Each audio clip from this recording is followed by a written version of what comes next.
This episode of the CyberWire is made possible in part by ExtraHop. It's becoming clear that today's attacks can't be prevented, but they can be stopped. Modern cyber attackers have already made it inside your network, but you have the upper hand. Find and eradicate threats with ExtraHop network detection and response and shut them out before real damage is done. Learn the advanced techniques attackers are using and how ExtraHop stops them with a live attack simulation. Visit extrahop.com/cyberwire. That's extrahop.com/cyberwire.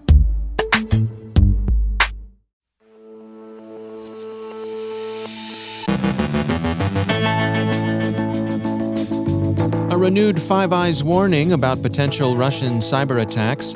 The FBI warns of the threat of ransomware attacks against the agriculture sector. REvil may be back in business.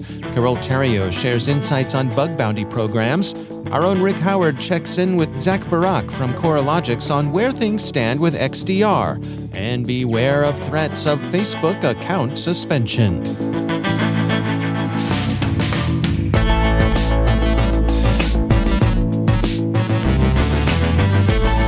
From the CyberWire studios at Data Tribe, I'm Dave Bittner with your CyberWire summary for Thursday, April 21st, 2022.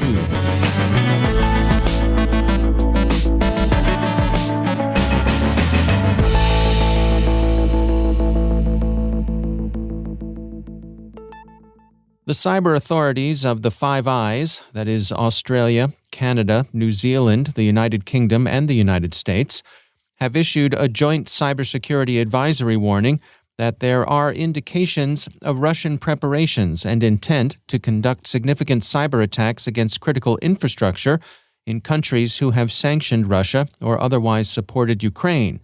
In specificity and detail, the advisory goes well beyond the normal run of government alerts. The Five Eyes agency's warning is based on actual intelligence and not merely on grounds of a priori possibility. They say, evolving intelligence indicates that the Russian government is exploring options for potential cyber attacks.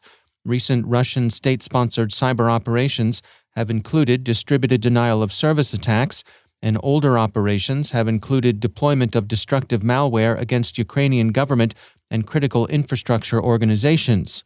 Additionally, some cybercrime groups have recently publicly pledged support for the Russian government. These Russian-aligned cybercrime groups have threatened to conduct cyber operations in retaliation for perceived cyber offenses against the Russian government or the Russian people. Some groups have also threatened to conduct cyber operations against countries and organizations providing material support to Ukraine. Other cybercrime groups have recently conducted disruptive attacks against Ukrainian websites, likely in support of the Russian military offensive. The explicit notice taken of Russophone criminal gangs suggests that privateering remains a prominent component of Russia's cyber capabilities. The advisory includes a summary of risk reduction measures infrastructure operators should consider taking against the eventuality of Russian cyber attack. It also contains a summary overview of the various Russian government organizations known to engage in offensive cyber operations. REvil, the ransomware gang that sustained the arrest of 14 members by Russia's FSB back in January, appears to be back in business, maybe or maybe not under new management. Bleeping Computer reports that REvil's Tor sites are again in operation, and that security researchers have found in particular that the gang's new leak site, RUTOR, is being advertised in Russophone criminal-to-criminal markets. The U.S. FBI has issued a private industry notification warning of the threat of ransomware attacks against agricultural organizations during the planting and harvest seasons, Security Week reports. The Bureau notes that 6 grain cooperatives were hit by ransomware during last fall's harvest season, and 2 more were attacked in early 2022, which could disrupt the planting season. The FBI points out a significant disruption of grain production could impact the entire food chain, since grain is not only consumed by humans but also used for animal feed. In addition, a significant disruption of grain and corn production could impact commodities trading and stocks. An attack that disrupts processing at a protein or dairy facility can quickly result in spoiled products and have cascading effects down to the farm level as animals cannot be processed. And finally, Abnormal Security has released the results of research into a credential phishing campaign underway that uses a phishing site on Facebook as part of an effort to induce users to give up their login information. As usual, the phishing appeal relies on urgency to induce credulity into its prospective victims. They're told that their Facebook account is about to be disabled because they've been reported for posting inappropriate content, but that they can appeal their suspension at the link provided.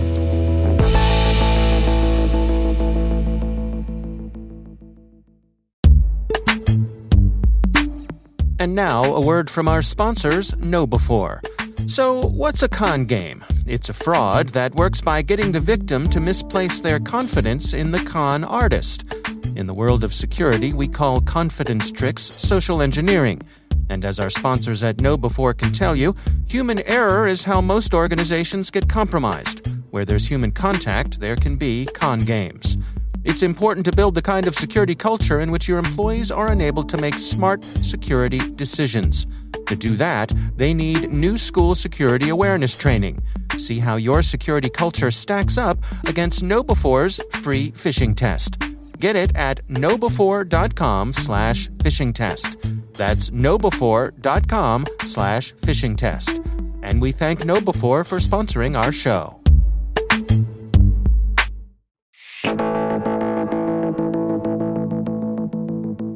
The CyberWire's Rick Howard recently spoke with experts at Coralogics for their insights on Extended Detection and Response, XDR. Here's Rick. I'm joined by Zach Barak. He's from Coralogic. Thanks for coming on the show. Hi, great being here. So, Zach, Gartner defines XDR as, quote, a unified security incident detection and response platform that automatically centralizes and correlates data from many proprietary security elements, end quote. But the real power behind XDR is the ability to use, APIs to connect to any tool, not just security tools, but any tool that you want that we all might have in our security stack or in our environments. We collect the telemetry across the intrusion kill chain and run machine learning algorithms on it to find the previously unidentified bad guy activity. So if I'm a potential buyer of XDR services, the two things I should be looking for then is, number one, does my vendor know how to connect to all the tools in my stack, my technology stack? And number two, how good are the machine learning algorithms? So do you agree with me that's the two things we should be looking for, or is it something different? No, I agree, because integration is always a challenge, and you've always going to get new services.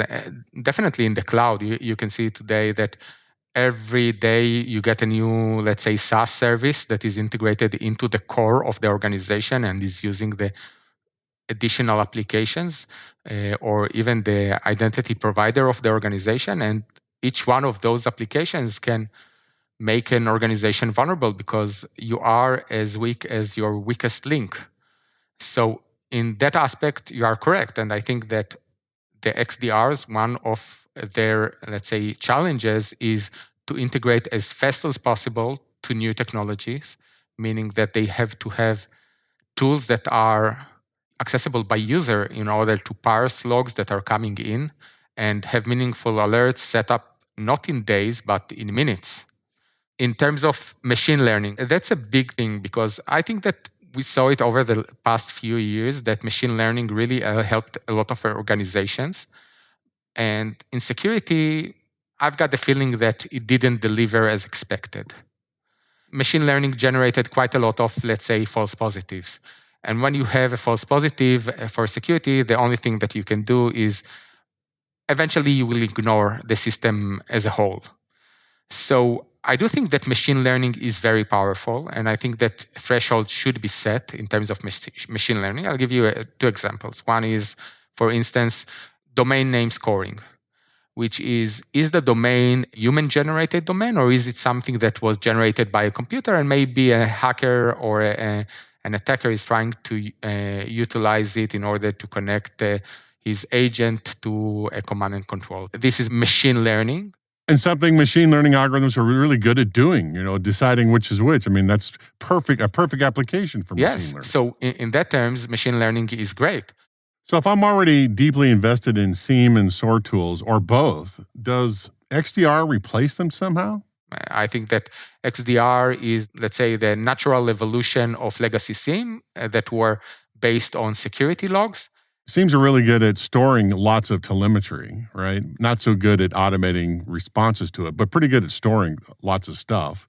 SOAR tools came along and gave us the ability to interact with SIEMs and automate responses to it.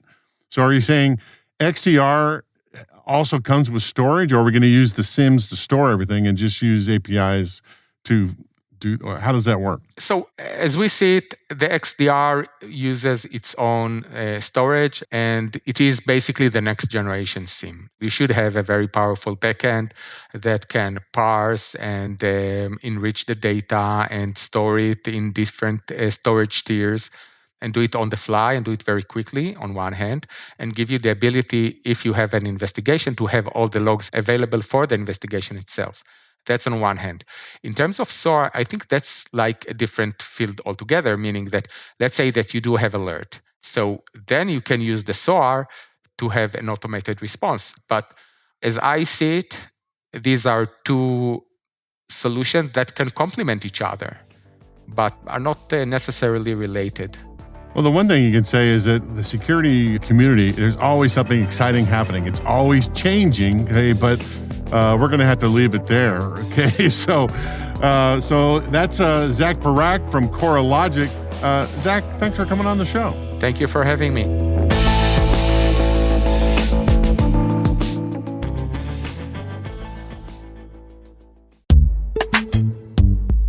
And now a word from our sponsor, Invicti. Your organization is building and updating business-critical web applications faster than ever, and with so much pressure to move fast, you may find yourself making trade-offs between innovation and security. Now you can build fast without sacrificing security, thanks to Invicti. Invicti is the application security platform that helps your dev, sec, and ops teams work together to secure every website, web app, and API, even if you have thousands. With unparalleled accuracy and automation, Invicti scales like no other AppSec solution. And with more than 50 integrations, Invicti slides into your workflows more smoothly than any other platform. Now you can innovate as fast as you want without compromising on security. Discover why many of the world's largest organizations innovate securely with Invicti. Visit i.invicti.com/cyberwire. And we thank Invicti for sponsoring our show.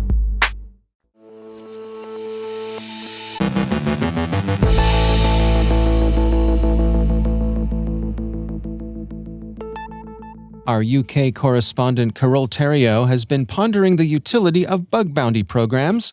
She files this report. So this might be surprising to some of you, but technology companies sometimes like to play ostrich, hiding away from glaring oversights. Here's what I mean. So imagine a technology company that was made aware of a vulnerability in their software. Those outside the industry might think that any company would jump with joy at this discovery and quickly rejig their schedules to get the problem resolved.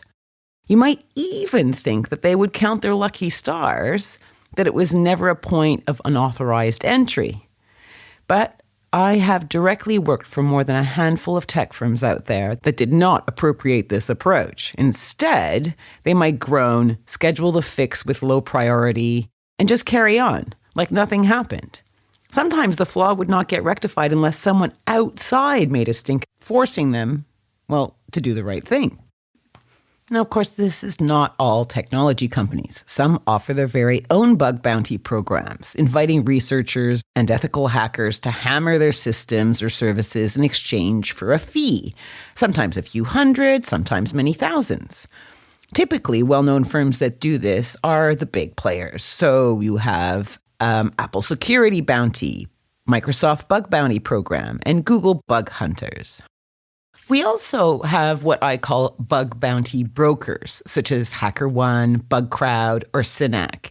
This is a place where security researchers can log bugs or vulnerabilities they have found in third-party software and use this intermediary service to negotiate terms, providing the research to the affected firm in exchange for a payout.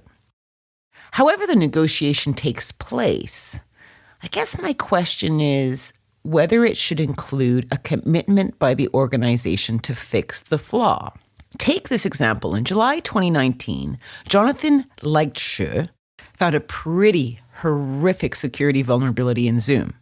Now, through BugCrowd, they approached Zoom with information on the vulnerability. Leitsche was offered some form of payment, but it was attached to a non-disclosure agreement. Now, reading between the lines, I suspect this NDA said you can't talk about your discovery of this flaw to anybody, whether we fix it or not. The stakes were really high. The security flaw affected millions of Mac users. And in this instance, the security researcher cared that the vulnerability be addressed and rectified. So what does he do? He declines the bounty payment because of the BugCrowd NDA gag and gave Zoom an industry standard 90-day embargo to ship a patch. Zoom unfortunately failed to do so, so after waiting the 90 days, Leitsche published his research. Can you guess what happened then? As CSO Online writes, cue fireworks. Zoom gets tons of negative media attention and ends up fixing the security flaw. It's like they needed to be strong-armed to do it. But here is the big cost. If the researcher has perhaps more malleable ethics, the vulnerability they find on your software could make them a ton more money on the black market. For example, in 2020, a vulnerability found in the Zoom video conferencing platform was on sale for £500,000. This was a full year after the 2019 Zoom snafu that we've been discussing. Perhaps this is what spurred Zoom to build its own bug bounty program, and today you can find that at zoominfo.com.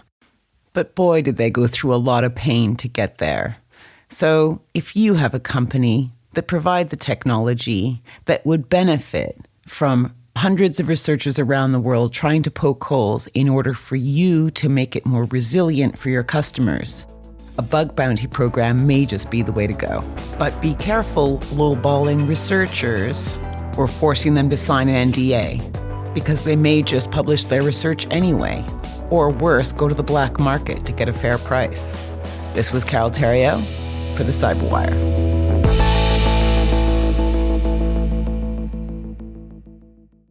Thanks to all of our sponsors for making the CyberWire possible, especially our supporting sponsor, PlexTrack. PlexTrack, making cybersecurity teams more efficient, effective, and proactive.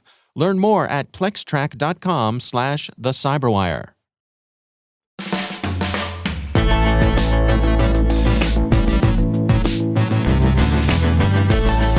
And that's the CyberWire. For links to all of today's stories, check out our daily briefing at thecyberwire.com. The CyberWire podcast is proudly produced in Maryland out of the startup studios of Data Tribe, where they're co-building the next generation of cybersecurity teams and technologies. Our amazing CyberWire team is Liz Irvin, Elliot Peltzman, Trey Hester, Brandon Karp, Eliana White, Guru Prakash, Justin Sabi, Tim Nodar, Joe Kerrigan, Carol Theriault, Ben Yellen, Nick Valecki, Gina Johnson, Bennett Moe, Chris Russell, John Petrick, Jennifer Iben, Rick Howard, Peter Kilpie, and I'm Dave Bittner. Thanks for listening. We'll see you back here tomorrow.